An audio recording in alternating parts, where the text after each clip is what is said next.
Hello, my friends. It is December 4th, a Wednesday, frigid in New York. And there are 27 days left in the year. I think 27, 26, however you want to count it.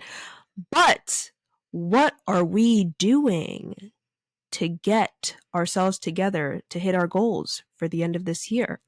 We're doing a little something different today. We are doing a shorter segment, no guest. A lot of people enjoyed the last conversation where I was just speaking to a previous blog post about what I would have done if I were to start my entrepreneurial journey over from scratch. So we're going to try something new. We're going to try a new segment. We are calling it the It's Called Taste snack segment. Segments where you are able to get bite-sized tactical information to help you with your creative project wherever you are on your journey. Today, we are going to be talking about what are you supposed to be doing to make your project grow. This could be a company, this could be a newsletter, this could be a TikTok and Instagram following, but how do you approach the process and strategy to make it grow in the way that you want it to grow? So if you want your project to grow, you're going to need traction. You may or may not have heard traction before as a term, but we are going to define it. Traction is a sign that your project is taking off. It's normally related to your core metrics, depending on the type of project that you're running. If you're running a newsletter per se, it could be your number of subscribers. If you are selling a product, it can be your revenue or unit sales. If you have an app, it's your download rate or how often people are on the actual app. You need this number in order to determine whether you're growing, whether you're slowing down, and to help you dictate your strategy of how you're going to continue to grow in the future. I have found that there's a very common tendency, specifically around creative people, when it comes to their projects. And that is that they focus way too much on the product. Focusing on the design, focusing on copywriting, focusing on the overall aesthetic. If you all know me, I love beautiful things. I'm not saying to make your thing less beautiful, but the more time that you focus on the product, the less time you are focusing on traction. And you're not going to be able to sell the product if nobody knows that it exists. So something I like to think about very often, some of the best advice I've ever gotten is if you launch something that you aren't embarrassed by, then you launched too late. Let me give an example. I've been running some fragrance tours over the last couple of months. It was a suggestion that my co-founder made to me that I should do based on what people were saying they were interested in on my TikTok. And when I heard him say that and I finally agreed that I was going to do it, I thought, okay, I need to make a brand identity. I need to make a website. I need to, write all of this copy. And I think I spent about 2 weeks working on the website. I luckily have my dear art director and we were able to crank out a brand identity in maybe like 2 hours very quickly. But I spent a lot of time on the website. And then one day I was just thinking, I'm like, do I really need a website to be able to execute this project? And in my heart, I was like, no, I think a website I don't need right now. And I was like, if I didn't have a website, what are the core things that I would need in order to sell this idea or sell this experience? I was like, I would need an offer, which means I would just need to be able to outline exactly what people would be buying. I need a way to collect money, and I need a way to collect interest and contact that interest. So essentially 4 things: an offer, a payment terminal, a way to collect interest, a way to reach out. That essentially cleared my entire mind, didn't make a website. I made a type form. I signed up for a Stripe account. I posted one video asking if people would be interested in it, outlining the offer on TikTok. And everyone that replied to that offer, I just DM'd them with the type form. And then I bought like a Google Workspace account and I just emailed all of them the payment link. So I was able to get 50 people to sign up for my project without any website, when I thought the website was the thing that I needed to actually do. So I went from spending 2 weeks building a website to getting a product out in the world to see if people actually wanted to have it within a 24-hour range. And that is the purpose of traction and thinking about traction and spending more time on traction. If you're like me and you're like, well, how much time should I actually be spending on traction versus product? You should be splitting your time down the middle. The amount of time that you spend on product is the amount of time that you should spend on traction, which means as much time that you are putting into creating the thing, you should be spending the same amount of time of promoting the thing. Now, depending on where you are in your project, whether you're at the very beginning or you're somewhere in the middle, or you're already at a place where you're scaling, you will be using different types of strategies to grow. If you're in the very beginning, and the very beginning can be, it could be 1 year, 6 months, 3 days, 5 years. If you aren't sure or don't have a very clear idea of the product that you have or the project that you have, of being something that people actually want, then you are in the first phase of traction, or the first phase of your project, which is you just need to make something that someone wants. And that can be done very, very quickly. That is based around the offer. We're not going to go into like how you structure an offer, but do you have something that someone wants? How can I just create an MVP for that thing, get it out into the world, and just see if people actually want it? Depending on what it is, it might be subscribers, it might be whatever your metric is of success. You just want to confirm that people actually want this thing. And you want to be able to confirm that it's at a scale that you and your project are happy with. So I always use 100 as a good number, that if 100 people want it within, a small time frame, then that is something that you can definitely invest more time in moving forward. So we are first going to think about just building something that someone wants. For me, it was just the idea of a fragrance store. I didn't have any framework. I didn't have any materials. I didn't even have a route at the point when I was sending it out to people. I just wanted to test if it was something that someone wanted.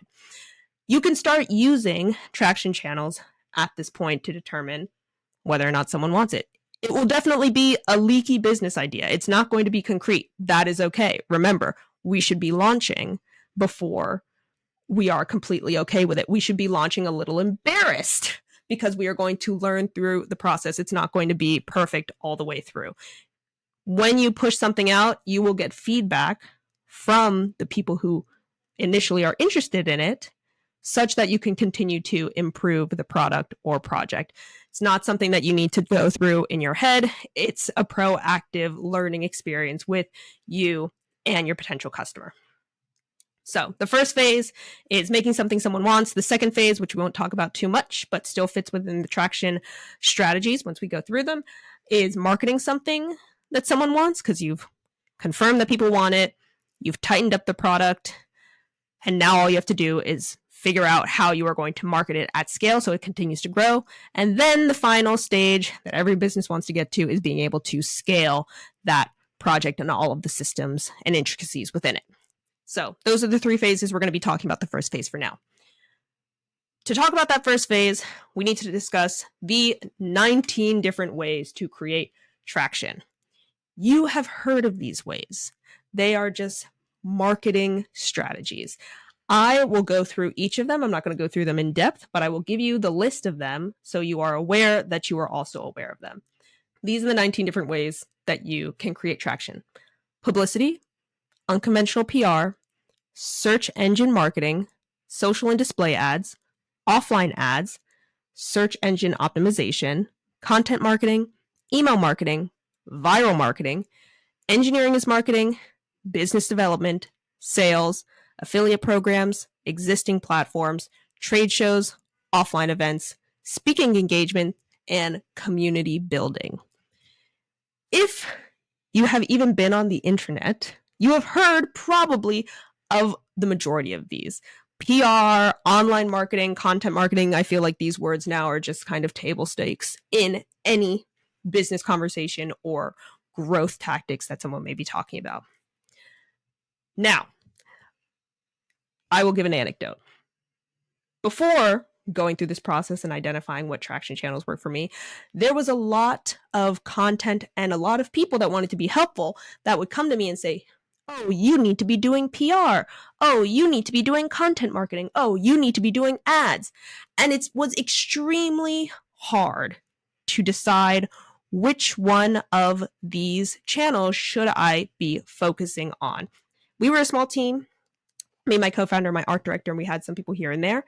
But we didn't have a great grasp on which of these channels we should do. So what did we do? We were like, well, we're getting the advice from smart people that work with like big companies, and we should just do all of them. So what did we do? We did all of them. We didn't have really any way of measuring whether or not they were working. So what did it seem like? It felt like none were working, and we weren't really getting the type of traction and growth that we wanted to do. So how could we have done this better? The way that we could have done this better is by setting specific metrics around each of these traction channels. What we could have done is find the specific channel that worked for us at the size that we were at. A lot of the information that we were getting was really well intentioned, but they were coming from people that may not have been working with companies or brands that were the same size as us, or they could have been working with companies and brands that were not in the same industry as us. So it's really critical for whatever your project is that you are considering your current size, as well as your current business model, as well as your budgets and whatnot. But those are really the most important ones: where you are today and what you are feasible of doing, and what type of business you are actually in. That will help guide which of the channels that would work for you. So if you have no idea and you're very overwhelmed, a place to start is to identify what your competitors, and when I say competitors, it might not be like a direct competitor in terms of brand and aesthetic, but what your competitors are doing, what your comparables are doing that are the same size as you and in the same industry. You're able to see whether or not they're running ads. Are they doing content marketing? Are they doing PR? Getting a sense of what people that are just like you are doing will give you an idea of what potential traction channels are working. Now, we don't want to be led by the blind, because we know that not everyone knows exactly what they are doing, but it will at least give you an idea of what people in your industry are using to help grow their business.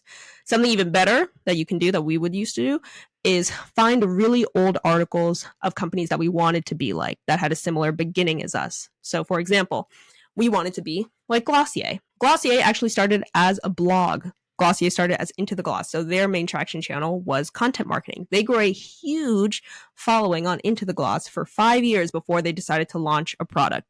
We didn't have that. We didn't have the audience built in. We launched the product without the back of an audience. So knowing context like that will give you a better sense of what type of channels that you can be focusing on based on where you are with your company.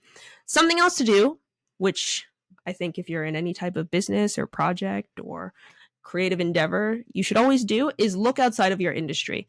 I love listening to business podcasts and tech entrepreneurs and hearing how they have grown their companies. And I've stolen a lot of marketing strategies, tactics, techniques from companies that have nothing to do with beauty or any type of creative or aesthetic work. Why?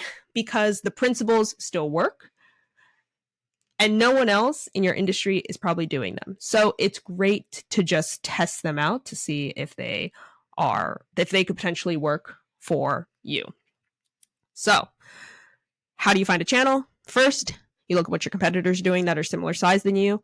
If there's none really that you like, you can look at brands or projects or companies that are larger than you and see how they grew at the very beginning where you are now.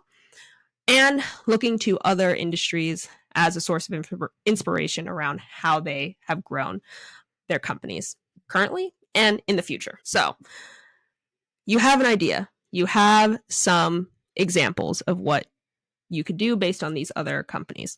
So from this point, it's a great place to brainstorm what are the potential strategies that you can take across each of the 19 traction channels.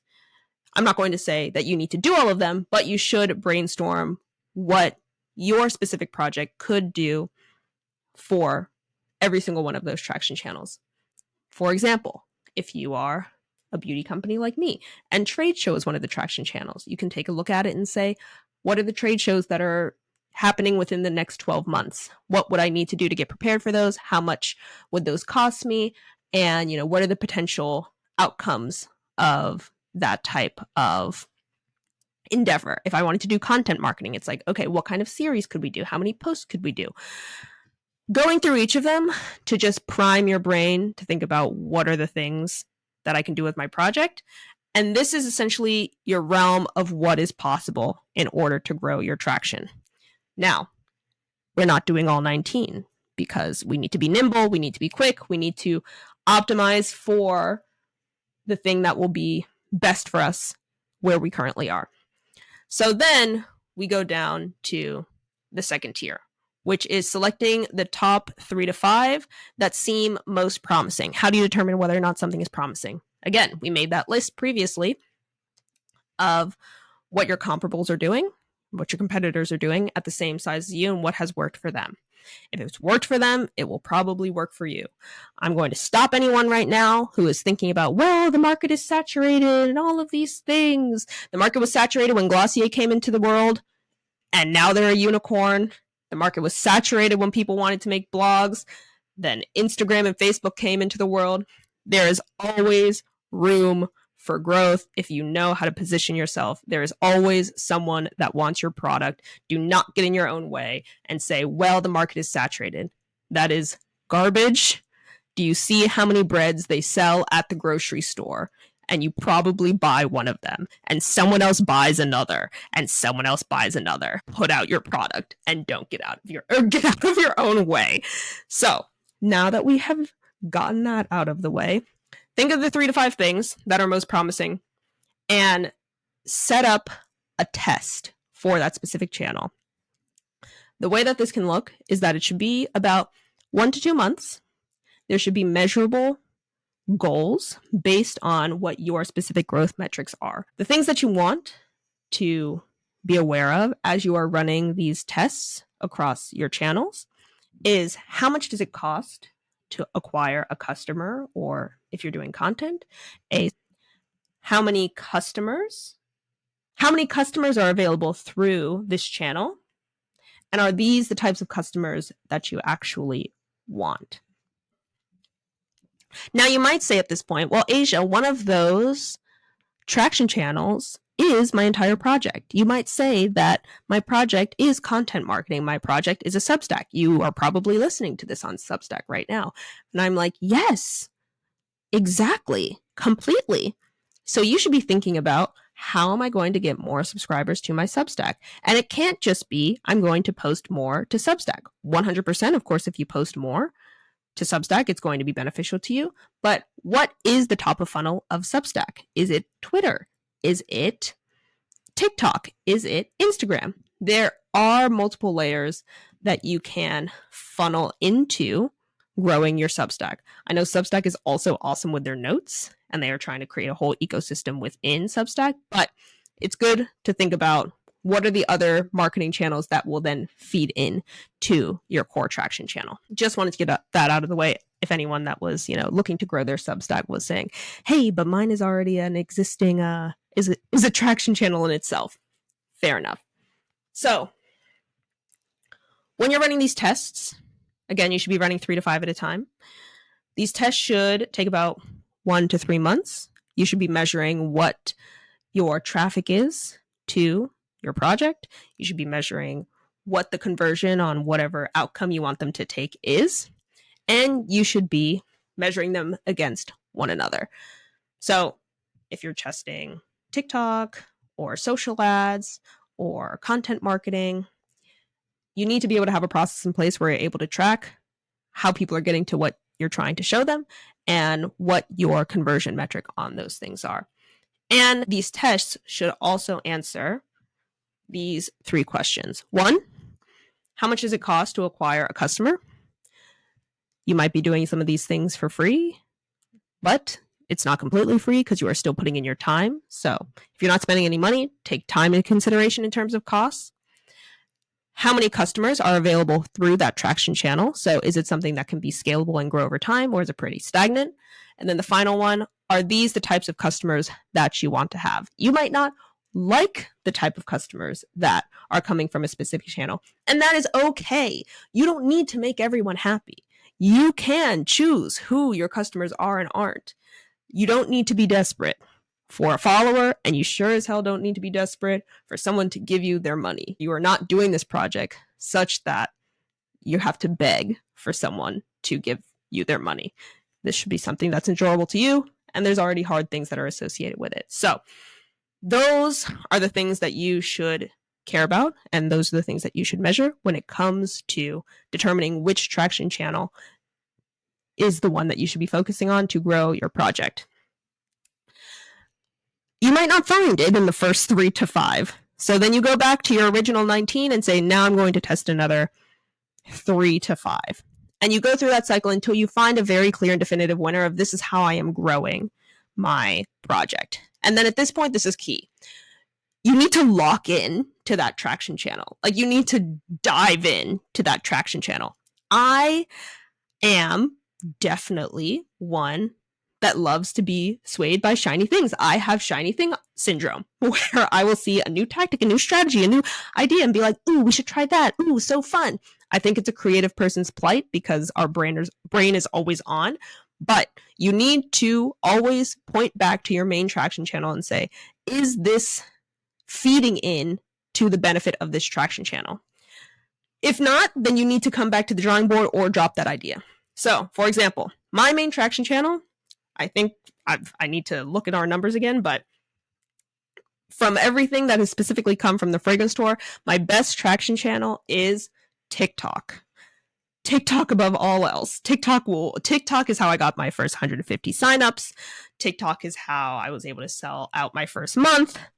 I should be tripling down on TikTok, and everything that I do should be supporting the TikTok strategy. So is it the content that I'm putting out? If it's content marketing, the content marketing needs to support what's going into TikTok. And if it's email marketing, everything that I'm doing within email marketing needs to then circle back to TikTok, because TikTok is the thing for me that will at least help grow the business and grow the audience such that I can continue developing my product overall.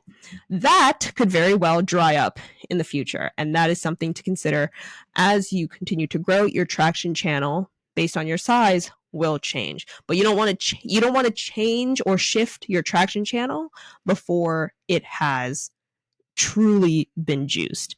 That number, I can't tell you what it is because it'll be determined based on your project, but that is why it is important to be tracking how it is looking over time, how it's growing over time. It's something that we track every week, also with It's Called Taste, looking at all of the socials numbers, all of our internal growth, what is pushing our growth, how are these things affecting one another. And as you start to track it, it becomes much easier to understand. In the beginning, it's going to look like nothing. It's going to look like nothing for maybe like 3 weeks. But in that 4th to 6th week, then you're like, I'm starting to see a pattern. I'm starting to see how this is developing. So that is our snack segment for today, how to grow your project by focusing on traction as much as you are focusing on the project itself. Some ideas around different traction channels that you can explore, how to determine which traction channel is best for you, and what are the things you should be considering when choosing what traction channel you will pursue for your project, and the fact that it will change over time. All of this information, of course, you can listen to it here again. I have grabbed and I have put into practice through one of my favorite books of the year. I tell everyone to read this book. It's the book called Traction by Gabriel Weinberg. I suggest everyone that's looking to grow their project or product or business to have it on their shelf as just something to reference all of the time. So we have that in the description. You should definitely get it. And if you do get it, let me know because I want to hear about it from you. And I love talking about these types of things. So I hope this was a helpful segment for you. And we will talk to you soon and come back with another It's Called Taste snack segment. Have a great day. Bye.